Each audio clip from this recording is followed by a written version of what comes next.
It's snowing. I don't know if you can see it as the snow glides past the car window and at the back.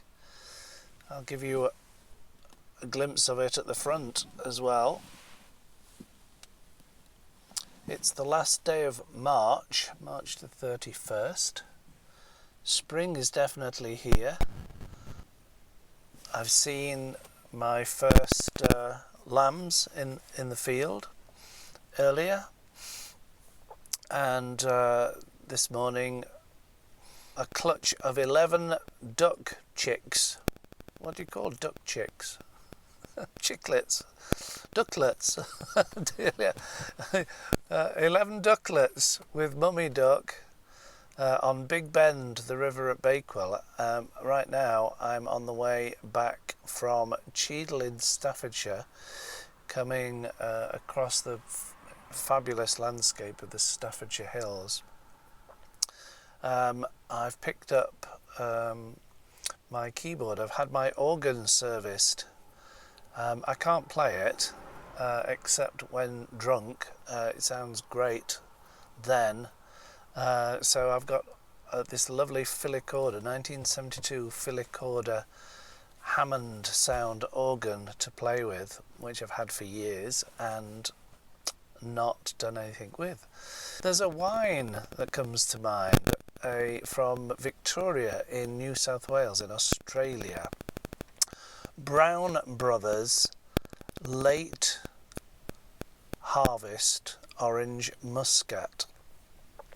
And I suppose I am late harvesting the things that I've never got round to doing, such as having my organ serviced and enjoying playing with it. I don't know why I've put it off all these years. I bought it in Brighton about 8 years ago, and I've hardly played it since. I'm sure you've got things in your cupboard or your spare bedroom where my keyboard was, which, with a bit of TLC, you could do something creative with.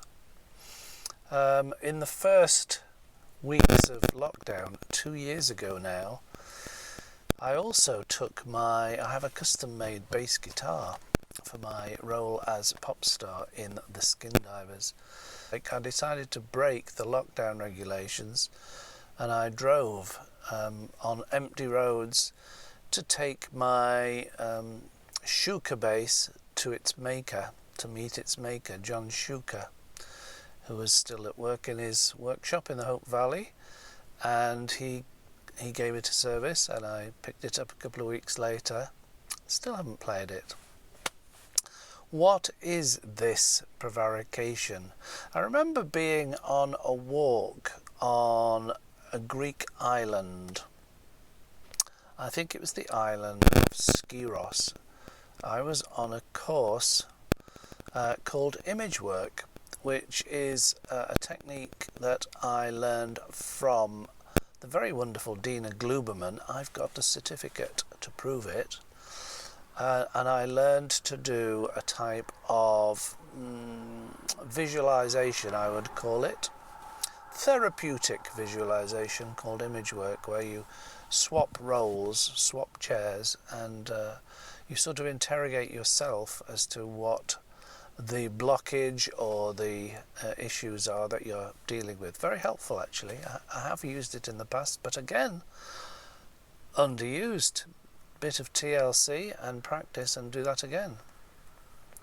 So I was walking on a lovely country sunny road on Skiros, and I noticed there was an olive tree, or they don't have dates on Skiros, I don't think so. So let's say it's an olive tree, and I noticed that it hadn't been harvested, so there were all these wizened, crozzled black olives, and it was a crying shame that nobody had benefited from harvesting the olives. And I made a note of it in my journal at the time. I still keep a journal. I've written one today actually, and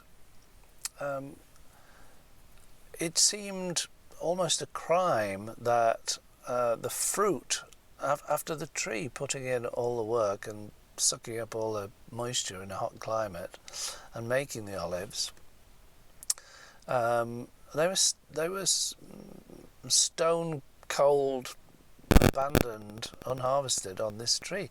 And I remember making a note in my journal not to be like that olive tree.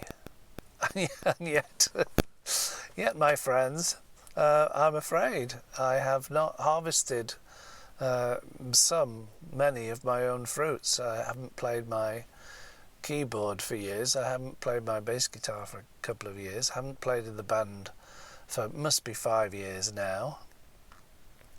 And it's made me reflect, stop the car, no less, and reflect on why I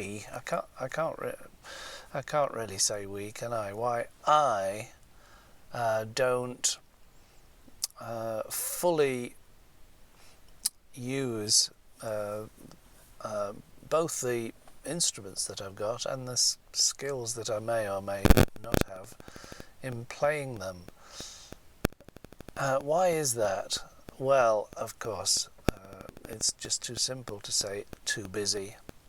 We're all too busy. I talked on a recent video about primary values. What is your true north primary value?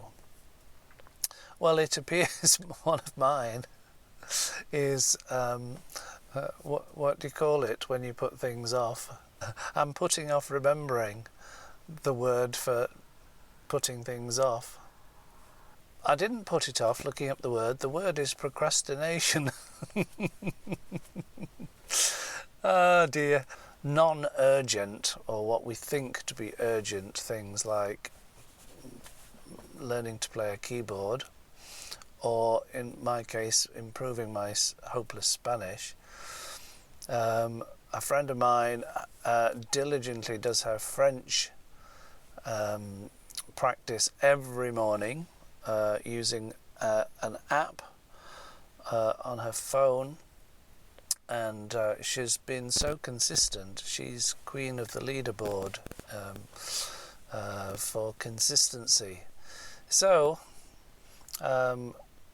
what do we need to do to end our procrastination and to reap our late harvest?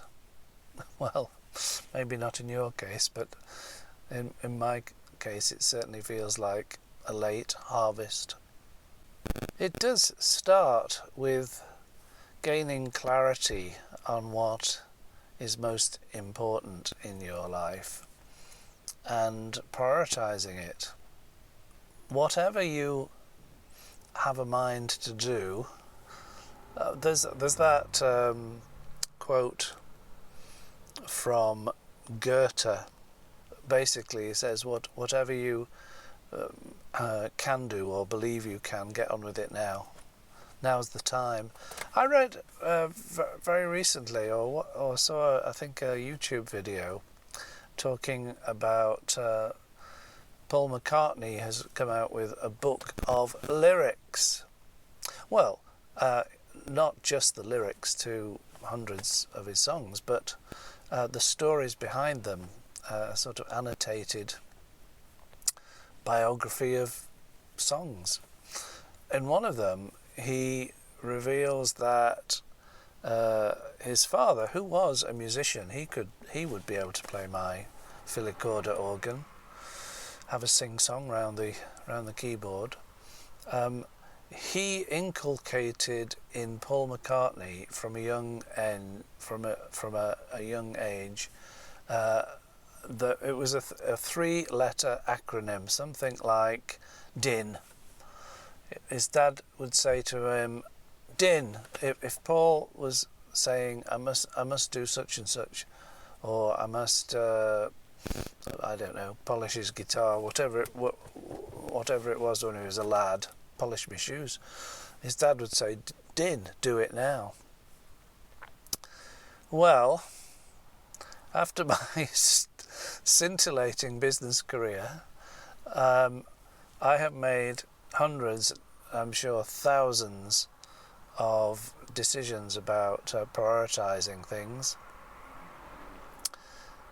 So I should have some experience of this, and indeed I do. I remember a 4 quadrants on how to prioritise getting things done, and the 2 axes are along the bottom axis.